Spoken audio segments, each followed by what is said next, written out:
डिसर्ब। आज का टॉपिक है डिसर्ब, जिसे मॉडर्न में एसीपीएस कहते हैं। मैं हूं doctor Shyamveer Guraiya, assistant professor, रोग निदान department, faculty of Ayurveda, Jyoti Vidyapeeth, women's university, Jaipur. आज पढ़ेंगे विसर्प, जिसको मॉडर्न में एसीपीएस से कोरिलेट किया गया है। सबसे पहले इसका इंट्रोडक्शन देखते हैं। Skin is the largest organ of the body and act as the first barrier of body against all external factors. Skin is affected by external factors as well as internal factors and by innate and adaptive immune response. Research is a group of potentially life-threatening disease characterized by cutaneous and mucosal involvement. Lesion may be in the form of bully vesicles or swelling that rapidly spreads across body tissue and is characterized by the often rather acute onset of skin lesion with often severe presentation and rather speedy progression and may often be life threatening. अब देखो इसमें क्या देखते हैं, जो अपनी skin होती है अपनी बॉडी का सबसे बड़ा ऑर्गन होता है और यही जिस प्रकार से एक्सटर्नल फैक्टर्स इसको प्रभावित करते हैं उसी प्रकार से इंटरनल फैक्टर्स भी प्रभावित करते हैं। उसके लिए इनेट और एडेप्टिव इम्यून रेस्पॉन्स करता है। अब इसमें नेक्स्ट देखते हैं। The site, severity, rapidity of onset and speed, extent of dhatu involvement, etc. decides the prognosis and progression of the disease. अब इसको देखो किस प्रकार के विसर्प शब्द बना हुआ है। According to Ayurveda, the term of visarp has two parts, V and Sarp. V stand for vivid, Sarp stand for sanpan, meaning spreading. अर्थात विविध प्रकार से सर्प के समान गति, अर्थात ये अनेक प्रकार से स्प्रेड करने वाली व्याधि है जो त्वचा में होती है। अब देखो विसर्प के निदान पंचक आयुर्वेद में क्या क्या बताए गए हैं। अब सबसे पहले इसमें फर्स्ट निदान देखेंगे, जो एटियोलॉजी किन किन कारणों से किन किन कॉजेज से ये उत्पन्न होता है, जिसमें है आहारज निदान, जो कि मिथ्य आहार विहार, दूषित आहार विहार के सेवन से होता है, विहारज निदान और आगंतुज निदान। नेक्स्ट, अब इसकी संप्राप्ति पैथोजेनेसिस। अब ये पूरी बॉडी में किस तरह से इसकी पैथोजेनेसिस बन रही है, अब उसकी जानकारी लेंगे। संप्राप्ति, indulgences in the nidanas leads to vitiation of 3 doshas and rakta, mamsa, त्वक and लसिका with पित्त वात प्रीडोमिनेंस। रक्त plays an important role in the disease as a dhatu and also as a medium of circulating vitated dosage in the body. Pressure rapidly occurs with the help of रस and रक्त। रस और रक्त की सहायता से pressure गति होती है एंड दोष दुष्य सम्मूर्छना लीड्स टू स्थान संश्रय अवस्था इन बाह्य और अभ्यंतर रोग मार्ग and produce symptoms as per अंशांश संप्राप्ति। तो जो विसर्प की संप्राप्ति बताई गई है वो अंशांश कल्पना के द्वारा दोष दूसरे से पूछना से होते हुए स्थान संशयावस्था में होती है। नेक्स्ट, अब इसके प्रकार बताए गए हैं क्लासिफिकेशन आयुर्वेद में, अब उनको देखेंगे।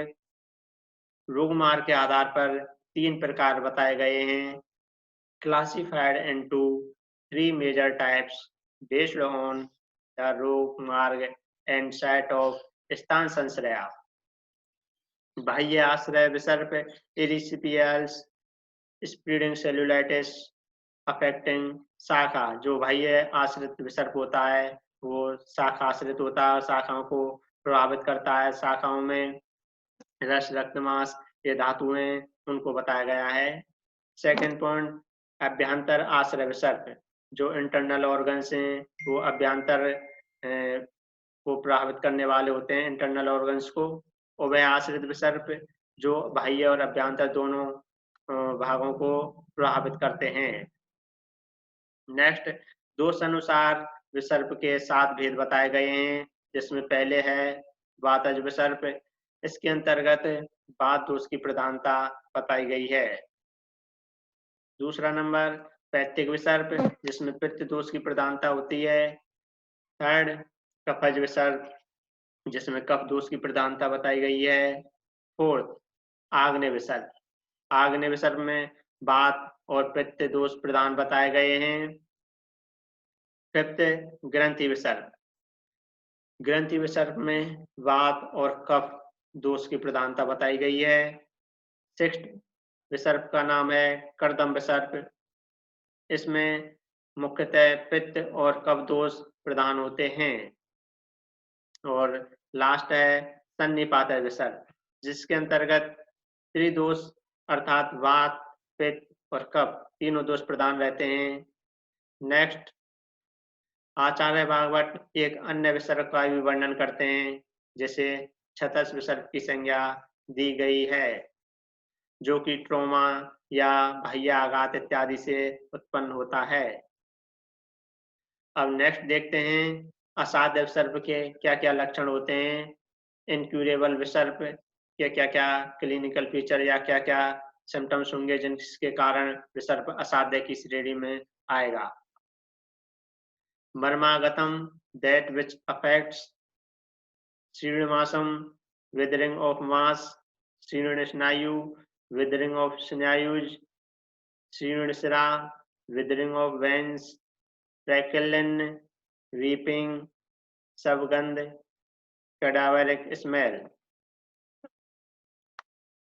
इस प्रकार से असाध्य विसर्प के लक्षण बताए गए हैं। अब देखते हैं यदि विसर्प की चिकित्सा नहीं की जाए तो विसर्प में कॉम्प्लिकेशन उत्पन्न हो जाते हैं, जो इस प्रकार बताए गए हैं। विसर्प के उपद्रव्य, ज्वर फीवर हो जाएगा, अतिसार डायरिया हो जाएगा, वमथु अर्थात वमन वॉमिटिंग होगी, त्वक दरण breaking and withering of skin, मांस दरण हो जाएगा, breaking and withering of muscle tissues, क्लम एक्जोशन विदाउट एक्सर्शन अर्थात बिना श्रम की ये थकावट होगी, अरुचि टेस्टलेसनेस हो जाएगा, भोजन में अरुचि उत्पन्न होगी, और अविपाक इंडाइजेशन, भोजन का प्रॉपर डाइजेशन नहीं होगा, इंडाइजेशन उत्पन्न हो जाएगा।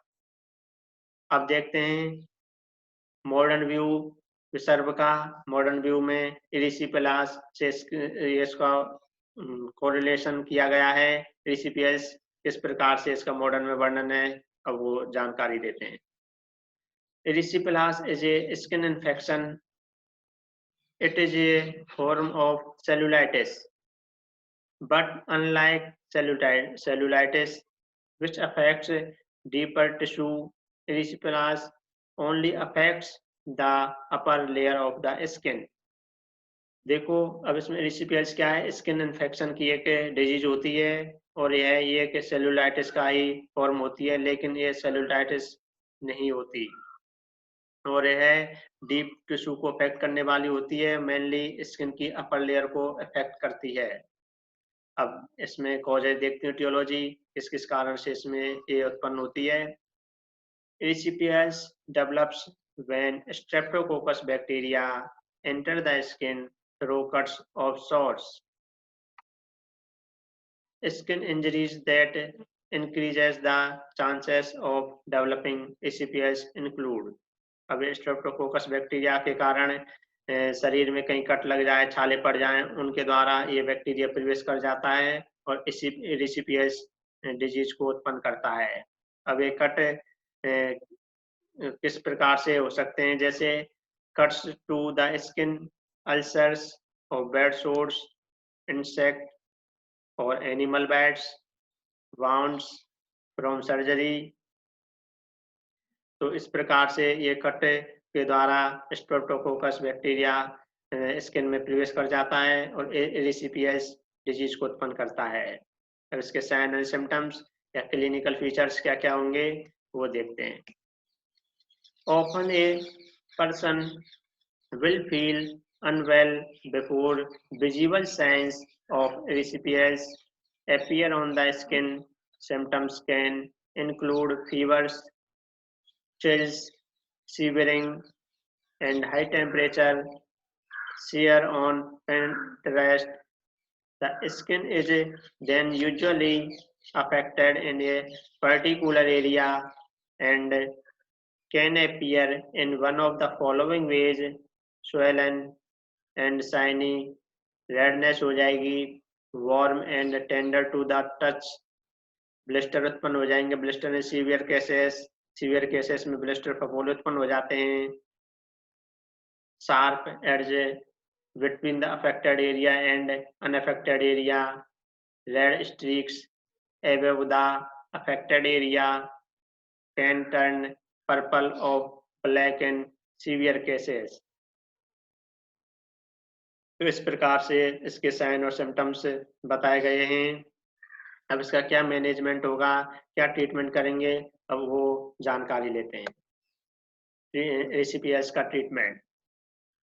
ECPS इज क्यूरेबल डिजीज, यह एक साध्य व्याधि होती है। It is important to start treatment as early as possible to limit the chance of further complication। अर्थात इसके कॉम्प्लिकेशन के होने से पहले ही इसका ट्रीटमेंट कर देना सबसे इम्पोर्टेंट होता है।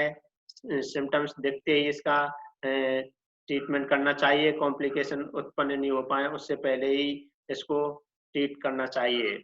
Second point, antibiotics treat ECPS.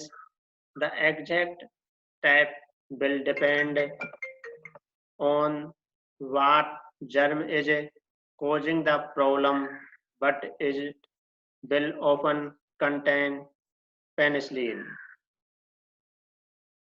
Third point देखते हैं, there are also other ways to help relieve pain and discomfort and speed up the healing process, such as keeping the infected area elevated, although still ensuring movement to dry and prevent clotting, cooling packs placed on the skin पर cooling packs रखने चाहिए, lotion लगाने चाहिए, lotion to stop the skin getting dry and cracking, anti-inflammatory painkillers such as ibuprofen, anti-inflammatory painkillers का use कर सकते हैं जैसे आइबुप्रोफेन का करते हैं, आइबुप्रोफेन।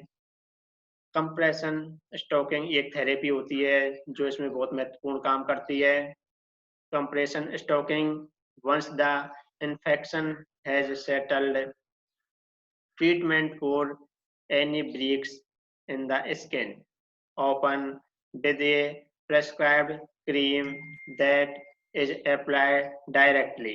तो इस प्रकार से विसर्प ECPS के अंदर एंटीबायोटिक्स का प्रयोग करना चाहिए, लोशन का प्रयोग स्किन पर प्रयोग करने चाहिए, एंटी इन्फ्लामेटरी ड्रग्स का प्रयोग कर सकते हैं और इसके सिम्टम्स को ही देखते हुए इसका ट्रीटमेंट कर लेना चाहिए।